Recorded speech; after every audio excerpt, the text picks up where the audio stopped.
ইল্লা আমানিয়া। এখান থেকে ইনশাআল্লাহ আগামী সপ্তাহ হবে। তাহাজ্জুদের নামাজ পড়া কোনো কারণে মিস হলে বেতেরের নামাজ ফজরের ওয়াক্তে পড়া যাবে নাকি ফজরের ওয়াক্তের পর পড়তে হবে? বেতেরের নামাজ ফজরের ওয়াক্তের মধ্যে পড়তে পারবেন কাজা হিসাবে। ফজরের ওয়াক্তের মধ্যে এটা কাজা। যে 5 সময় ভালো করে মুখস্থ করেন, 5 সময় নামাজ পড়া নিষেধ। কয় সময় বলেন? কয় সময়? 5 সময়। তোর মধ্যে 3টা সময় পুরা হারাম।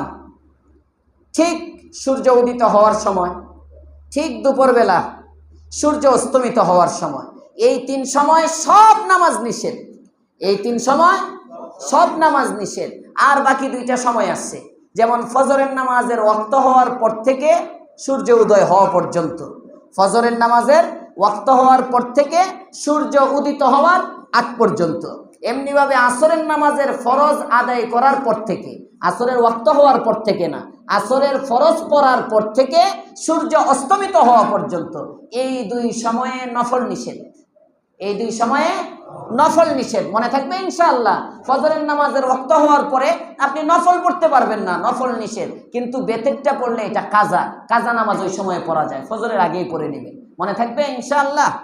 আর আমরার যে ঈমান, শুরুর রাত্রি বেতের পইরা ঘুমায়েন, শেষ রাত্রে লেগে থুয়ে দিয়ে পরে তাহাজ্জুদও নাই, বেতেরও নাই। হ্যাঁ, এজন্য শুরুর রাত্রি আপনি ঘুমানোর আগে 2 রাকাত তাহাজ্জুদের নিয়তে 2 রাকাত নামাজ পড়বেন, আর বেতেরের নামাজও শুরুর রাত্রে পড়ে ফেলবেন। পারবেন ইনশাআল্লাহ? পরে শেষ রাত্রে আবার সুযোগ পাইলে শুধু তাহাজ্জুদ পড়বেন, বেতের আর পড়তে হবে না, সমস্যা নেই। প্রশ্ন, মাসিক অবস্থায় কি প্রতিদিনের দোয়ার আমল হিসাবে 3 কুল পড়া যাবে? হ্যাঁ, দোয়া হিসাবে পড়া যাবে। বিসমিল্লাহ।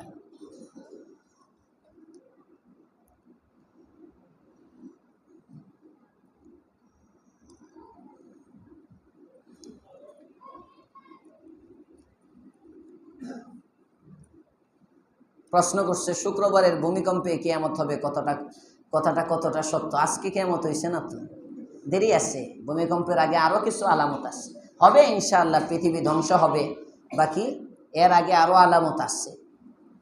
এখন যেটা, এটা কিয়ামতের ভূমিকম্প না, এটা হলো আমরা গজবের ভূমিকম্প, আযাবের, গুনাহের কারণে ভূমিকম্প। জুমাতেও বলছিলাম, আজকে জুমাতেও বলছিলাম, ভূমিকম্প কোন কারণে হয়? গুনাহের কারণে। বলেন 1 নম্বর ভূমিকম্প গজব। ভূমিকম্প কি? সবাই বলেন, ভূমিকম্প গজব। কারণ গুনাহ। কারণ বলেন, কারণ গুনাহ। এটা মুখস্থ করে নেন, ভূমিকম্প গজব। 2 নম্বর কারণ গুনাহ। কারণ দাওয়া, চিকিৎসা, ইস্তেগফার।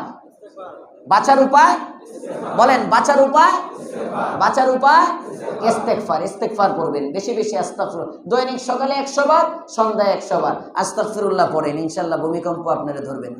ইস্তেগফার করেন, নিজেকে বদলান। আবার ওই যে ওই আমরা দেলোয়ার হোসেন সাইদ হিসাব ছিল যে, ছোটবেলায় ওনার এক ওয়াজ শুনছিলাম। হ্যাঁ, ওই ওয়াজের মধ্যে উনি বলছিল, ওই যে এক বেটা মদ খাইতেছে, মদ, মুস আবার বড় ছিল, তো মুসটারে এমনি উঁচা করে ধরে, হ্যাঁ, মদ খাইতেছে। একজন জিজ্ঞেস করে, ভাই আপনি মুসরে উঁচা করে ধরে রাখছেন কেন? কয়, মুসে ভিজে খাইলে মাকরু হবে। খাইতেছে কিন্তু হারাম, আরাম জিনিস খাইতেছে, কিন্তু মাকরুর থেকে বাঁচতেছে। এখন আমরা তসবিহ একটা টানতেছি, আস্তাগফিরুল্লাহ আস্তাগফিরুল্লাহ, ইন্দা সুদ, ঘুষ সব চলতেছে।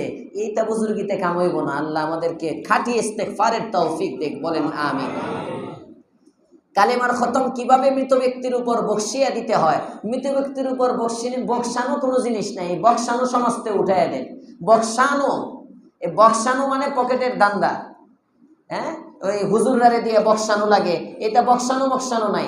আপনি যখন মৃত ব্যক্তির নিয়তে পড়বেন, অটোমেটিক এটা পৌঁছে যায়, অটো বকশিস হয়ে যায়। মনে থাকবে ইনশাআল্লাহ। এনে কোনো বাউন্ডারি লাগে না। আল্লাহর কাছে ফ্লেক্সি কইরা, বিকাশ, রকেট, কোনো দোকানে গিয়া এমন কোনো কিছু নাই। ডাইরেক্ট আপনি মৃত ব্যক্তির নিয়তে খতম করলে এই খতম অটোমেটিক আল্লাহর কাছে চলে যায়। আপনি নিয়ত করবেন যে আল্লাহ এটা সবটা আমার বাবারে দিয়ে দিও, দাদারে দিয়ে দিও, নানিরে দিয়ে দিও, যার নিয়তে পড়বেন অটো চলে যাবে, কোনো সমস্যা নেই। টঙ্গী ইজতেমার ময়দানে 28, 29, 30, 1, 2 5 দিন জোর। হ্যাঁ, জোরের মধ্যে 3 চিল্লা সময় লাগানো, সাথীদের জন্যই তো এই জোর। হ্যাঁ, যারা আসছেন ইনশাআল্লাহ। আমার মসজিদের তো এই এলাকায় খুব মজবুত তবলিগের কাজ হয়, 3 চিল্লার সাথী আশপাশ থেকে খুব বেশি, যদিও কাজ হয় না, এটা খুঁজে পাওয়া যায়। হ্যাঁ, ইনশাআল্লাহ সাথীরা সবাই একজন আরেকজনকে তাশকিল করে নিয়ে যাইবেন, জোরে এদেরকে কামে লাগাইবেন। আমার এলাকায় যে তবলিগের সাথীগুলো আসছে মাশাআল্লাহ, 3 চিল্লার যে পরিমাণ সাথী, সবাই যদি অ্যাক্টিভ হয়ে যেত, যারা নন অ্যাক্টিভ আছে সবাই যদি অ্যাক্টিভ হয়ে যেত, এই মসজিদ দেখতেন ওয়াক্তিয়া নামাজে 3 তলা পর্যন্ত মুসল্লি থাকতো। শুধু হুজুররা পারে না, তো তবলিগের সহযোগিতা লাগে। আমি এই যে প্রতি মাসে একটা মজলিস চালু হয়েছে আমাদের এখানে, আপনারা জানেন তো? কারা কারা জানেন না এখনো হাত উঠান তো, যারা জানেন না। নতুন অনেক সাথী আছে। হাত নামান। প্রতি ইংরেজি মাসে, আপনারা মনে রাখবেন, প্রতি ইংরেজি মাসের প্রথম শুক্রবার, প্রতি ইংরেজি মাসের প্রথম শুক্রবার, প্রতি ইংরেজি মাসের প্রথম শুক্রবার, এটা যে তারিখই হয়, প্রতি ইংরেজি মাসের প্রথম শুক্রবার ফজরের নামাজ এখানে পড়বেন ইনশাআল্লাহ, পারলে। আর না হলে ফজর যেখানেই পড়েন, ফজরের পরে চলে আসবেন। যদি আপনি অনেক দূরের হন, কুমিল্লার থেকে আসবেন, নোয়াখালীর থেকে আসবেন, ময়মনসিংহ থেকে আসবেন, কথার কথা মানিকগঞ্জ থেকে আসবেন, ফজরের পরে আসতে আসতে আপনার মজলিস হয় মাত্র 1 ঘন্টা, মজলিস পাবেন না। বৃহস্পতিবার রাত্রে চলে আসবেন একটা বেডিং নিয়ে সাথে করে। যেমনি ইজতেমার মাঠে আসেন, মসজিদের দোতলা খুলে দেওয়া হবে, থাকার ইন্তজাম থাকবে, এখানে থাকবেন। প্রয়োজনে ফজরের নামাজের পরেই আমি চলে আসি। ফজরের পরে এখানে কি কাজ হয়? এই মজলিসের মধ্যে 1 নম্বর ঈমান শেখানো হয়। 1 নম্বর কাম কি? ঈমান। হুজুর আমরা কি বেঈমান নাকি? কয়েক মজলিসে আইলে বুঝবেন ঈমানের কয় নম্বরের মুমিন আপনি। ঈমানের প্রতিটা শাখা আগামী মাস থেকে আমাদের কার্যক্রম শুরু হবে। গত 2 মাস ভূমিকা চলছে, খালি ভূমিকা। মজলিসটা কেন, সবাইকে একটু পরিচিত করছি। আগামী মাস থেকে আর পরিচিতি না, আমরা মূল কাজ শুরু করে দেব ইনশাআল্লাহ। ঠিক আছে তো ইনশাআল্লাহ? 1 নম্বর আমাদের ঈমান, কি কি বিষয়ে আমাদের ঈমানে 10 মিনিট ঈমানের মেহনত, ঈমান শেখানো হয়। এরপরে 2 নম্বরে প্র্যাকটিক্যাল নামাজ, রোজা, হজ, যাকাত, ব্যবসা বাণিজ্য, বিবাহ শাদী, সফর আসফার ইত্যাদি আপনার দৈনিক জীবনে জন্ম থেকে নিয়ে মৃত্যু পর্যন্ত, জন্ম থেকে নিয়ে কথা বলে না মৃত্যু পর্যন্ত মুসলমানের জীবনে চলতে গেলে যে সুন্নতগুলো লাগে, ক্রমান্বয়ে আস্তে আস্তে সমস্ত সুন্নতগুলো প্র্যাকটিক্যাল শেখানো হবে ইনশাআল্লাহ। এটা হলো দ্বিতীয় কাজ, মনে থাকবে ইনশাআল্লাহ। আপনি যতই ওয়াজ শুনেন, আপনার নামাজ ঠিক হইব না যতদিন পর্যন্ত একজন আলেমের কাছে আপনি না শিখবেন প্র্যাকটিক্যাল। আপনারে বলবো হাত উঠাইতে হয় এভাবে, আঙ্গুল দেখবেন আপনি এমনি উঠান। আপনাকে বলবো আঙ্গুল স্বাভাবিক রাখতে হয়, আপনি দেখবেন হয়তো মিলাইয়া দেন, নাইলে ফাঁকা করে দেন। আপনাকে বলবো রুকুর সময় পিঠ সোজা রাখতে হয়, দেখবেন আপনারটা বাঁকায়। শুনতে শুনতে আপনার মুখস্থ, কিন্তু সোজা হবে না কোনি না খাওয়া পর্যন্ত। বুঝছেননি? আপনি রুকুটা করবেন, হুজুর গিয়ে একটা কনি মারবো, পিঠটা সোজা করে দিব, দেখবেন হুজুরের এক কনিতে এত বরকত, জীবনে আর পিঠ উপরে উঠবো না, একদম সমান হয়ে যায়। আমার মনে করেন না কন্যামু ডরে আইব না, না না, বললাম আর কি। আল্লাহ রাসূল সাল্লাল্লাহু আলাইহি ওয়াসাল্লাম সাহাবীদেরকে প্র্যাকটিক্যাল নামাজ শিখাইছেন। বুখারীর মধ্যে রওয়ায়াত আসছে, এক ব্যক্তি নামাজ পড়ছেন, নবী দেখতেছে এর নামাজ সুন্নত তরিকায় নাই, ডাক দিবেন, ডাক দিয়ে বলে কম ফাসাল্লি ফাইন্নাকা লাম তুসাল্লি, এই যা আবার নামাজ পড়, তোর নামাজ হয় নাই। ব্যক্তি নামাজ আবার পড়ছে, নবী তাকায় দেখতেছেন, আবার ডাকছে, নামাজ শেষ হইলে কয় তোর নামাজ হয় নাই, আবার পড়, তোর নামাজ হয় নাই, আবার পর। 3 বার পাঠিয়ে দিচ্ছেন। 3 বারের পরে ওই সাহাবী বলে, ইয়া রাসূলুল্লাহ, আমি এর চেয়ে সুন্দর পারি না, আমাকে আপনি একটু শিখাইয়া দেন।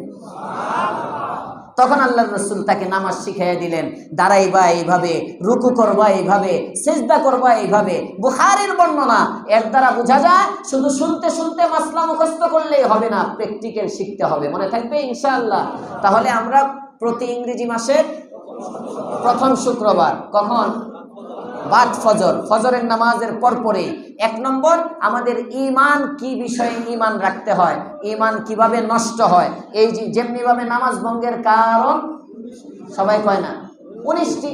নামাজে অশুদ্ধ পড়া, নামাজের ভিতর কথা বলা, কোন লোককে সালাম দেওয়া, সালামের উত্তর দেওয়া, আহ শব্দ করা, বিনা উজরে কাশা, আমলে কাসির করা, আছে না নাই? এই যে আমলে কাসির কাকে বলে, আজকে প্রশ্ন আসছে, একটা কাগজের মধ্যে আছে দেখলাম। আমলে কাসির কি? আমলে কাসির হলো নামাজের মধ্যে এমন কোনো কাজ করা যে কাজটা আপনি নামাজরত অবস্থায় করলে পাশে নামাজে নাই এমন ব্যক্তি, মানে বাহির নামাজের বাহিরের কোনো ব্যক্তি আপনাকে দেখে মনে করবে আপনি নামাজে নাই। বুঝছেন? নামাজরত ব্যক্তি এমন কোনো কাজ করা যাকে দেখলে মনে হয় সে নামাজে নাই, এটাই আমলে কাসির। এটাই আমলে কাসির। আপনি নামাজের মধ্যে দাঁড়াইছেন, দাঁড়ায় ইমাম সাহেব কেরাত পড়তেছে, আপনি কোটের বোতাম টুতাম লাগাইতেছেন, লাগাই তারপরে একটু পরে রুকুতে গেলেন গা। বাইরে একজন দেখলে মনে করবো তো আপনি নিয়তি করেন নাই। কথা বলেন না কেন? আপনার টুপিটা মনে করেন সেজদার সময় পড়ে গেছে। ওই দিন আইয়ুব সাহেব বয়ান করতেছে, ওই বয়ানের সময় আর মাথার টুপি পড়ে গেছে।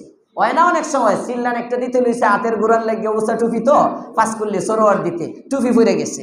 হ্যাঁ, তো আপনি মনে করেন যে অনেক সময় নামাজের মধ্যে টুপি পরে যায়, বাবরি থাকলে অনেক সময় চুলে ভালো করে বসেন, পরে গেল, পরার পরে আপনি টুপিটা সুন্দর করে উঠাইলেন, উঠাই তারপরে উষা তো এমনি ঠিক করলেন, ঠিক করে তারপর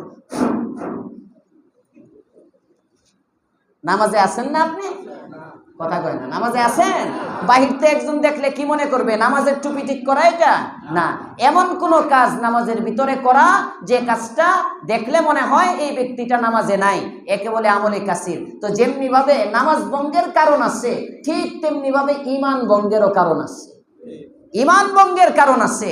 আমরা নামাজ ভঙ্গের কারণ মুখস্থ করি, ঈমান ভঙ্গের কারণ আমরা মুখস্থ করি না। এই মজলিসে আসলে 1 নম্বর আপনার ঈমান ঠিক হবে, 2 নম্বর আপনার আমল সুন্নত তরিকায় হবে, 3 নম্বর গুনাহ উম্মত কি গুনাহকারে কয় উম্মত জানে না। অনেক মানুষ গুনাহটা এটা যে গুনাহ জানেই না, এজন্য বাঁচতে পারে না। গুনাহটাকে চিনানো হবে, অনেকগুলো গুনাহ আছে।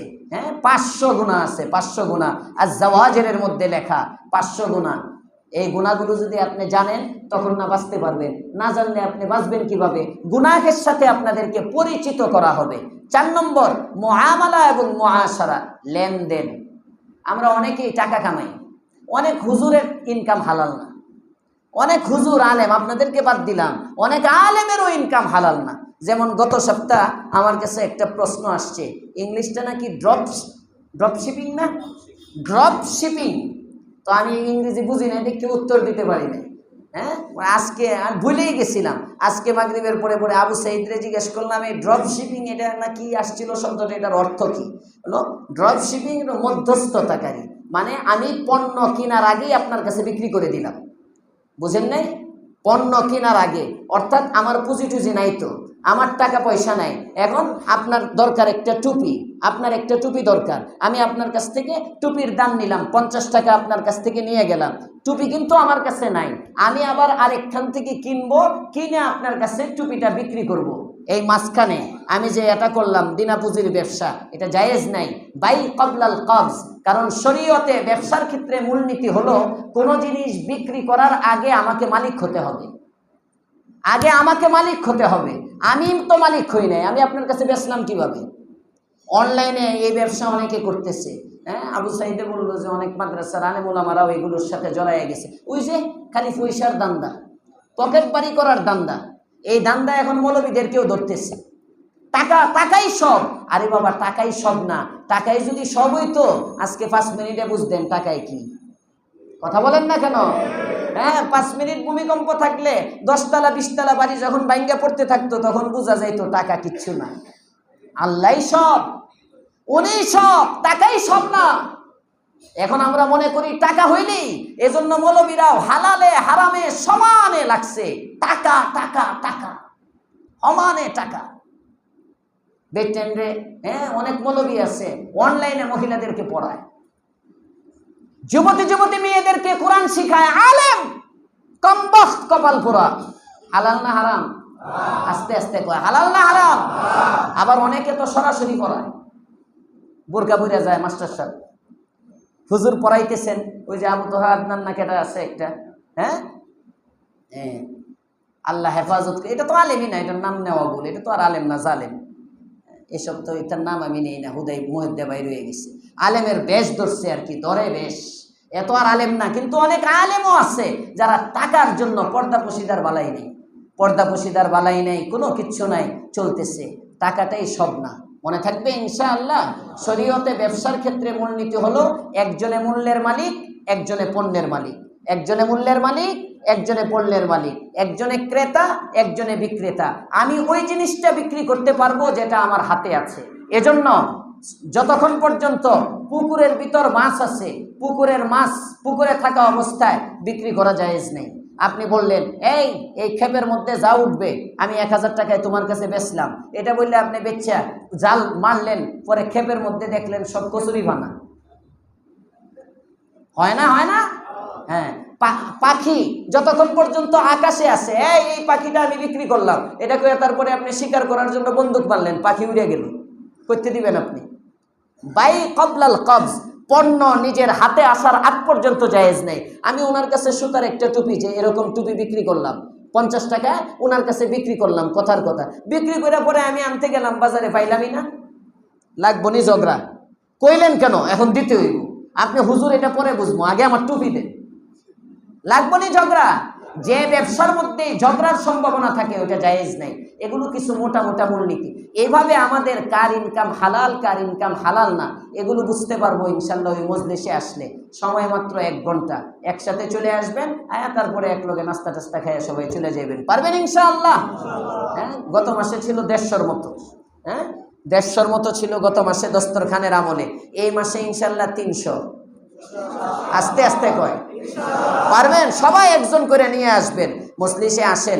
যেখান থেকে কথাটা বলতেছিলাম, আমি আমার শাইখ মুর্শিদ দেওনার হজরত, যদিও হজরতের কাছে আমি বাইআত না, হজরতও আমাকে ইজাজত দিচ্ছেন। হজরত আবরারুল হক সাহেব হারদুই রহমতুল্লাহ আলাইহির খলিফা, হজরতকে আমি ফোন দিয়ে জিজ্ঞেস করলাম, হজরত আমার মসজিদের মধ্যে তো এমন মজলিস চালু হয়েছে একরা, এটা কিভাবে করলে আরো সুন্দর হয়? আমি ওনাকে জিজ্ঞেস করলাম, তখন হজরত আমাকে বললেন, শুনো, এটার মধ্যে তবলিগওয়ালাদেরকে কাজে লাগাও। এই তবলিগের সাথী যারা, ভালো করে শুনে রাখেন, হযরত বললেন তবলিগওয়ালাদেরকে কাজে লাগাও। দাওয়াতুল হক আর তবলিগ এই দুইটা একটা আরেকটার সাথে অঙ্গাঙ্গী ভাবে জড়িত। তবলিগওয়ালাদের কাজ হলো তাশকিল করে করে আওয়ামদেরকে মসজিদের মধ্যে আনবে, আর দাওয়াতুল হকের কাজ হলো উলামায়ে কেরাম তাদেরকে মুসলমান বানাবে। এই জন্য তবলিগের সাথী ভাইরা যারা আছেন, আমার উপরে ছেড়ে দিয়েন না যে হুজুরি তো তাশকিল করে, হুজুরি তো জমায় না। আপনারা এটাকে নিজের কাজ মনে করেন, এটাকে নিজের কাজ মনে করে আপনারা তাশকিল করেন, চেষ্টা করেন। আপনারা যদি উদ্যোগী হন, স্থানীয় মানুষ যদি মেহনত করে, আরে ভাই দেখবেন একদিন মাসে একদিন ফজরের নামাজেও যদি 3 তালা পর্যন্ত মুসল্লি ভরে, এটার আসরে ইনশাল্লাহ দেখবেন ফজরের সময় এলাকা আবাদ হয়ে গেছে। চেষ্টা করেন, সবাই চেষ্টা করবেন ইনশাআল্লাহ। আল্লাহ আমাকেও তৌফিক দেন, আপনাদেরকেও তৌফিক দেন। বাচ্চাদের বইয়ের ছবি, খেলনায় ছবি, কাপড়ের ছবি, জুতায় ছবি, এখন কি করা যায়? কি করবেন? আপনি ছবির ব্যবসায় শুরু করেন, আর কি করবেন? ঢাকার চেষ্টা করেন। জুতায় ছবি, ছবি ছাড়া জুতা কিনবেন, কাপড়ের মধ্যে ছবি, ছবি ছাড়া কাপড় কিনবেন। আপনারা কিনেন দেখেই তো এগুলো মার্কেটে আসে। সবাই যদি আপনারা এরকম যায়, যদি খুঁজেন, যায় যদি মার্কেটে নাই না, আমরা এমন চাই দেখে মার্কেটে বানাই।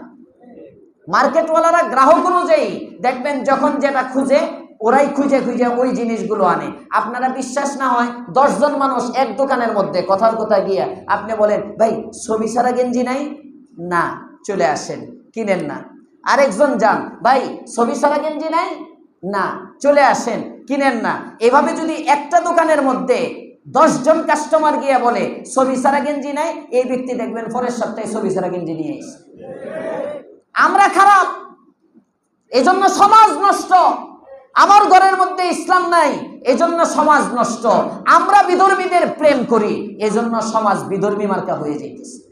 এজন্য আমরা উদ্যোগী হই। আপনি জুতার ছবি বয়কট করেন, কাপড়ের ছবি বয়কট করেন, খেলনার ছবি বয়কট করেন, ছবিওয়ালা খেলনা কিনেন না, বাদ দেন, এগুলো আপনি ছাড়তে থাকেন। আর বইয়ের ছবি দেখবেন, আপনি যদি এটি ছাড়েন বইয়েরটাও কমে যাবে। এরপরেও বইয়ের মধ্যে যেটা আছে, যেগুলো এটির উপরে একটু কাগজ টাগজ কিছু মেরে দিবেন, কি আর করবেন। আর কমাস কম সাদা কালি দিয়ে মাথাটা কেটে দিবেন।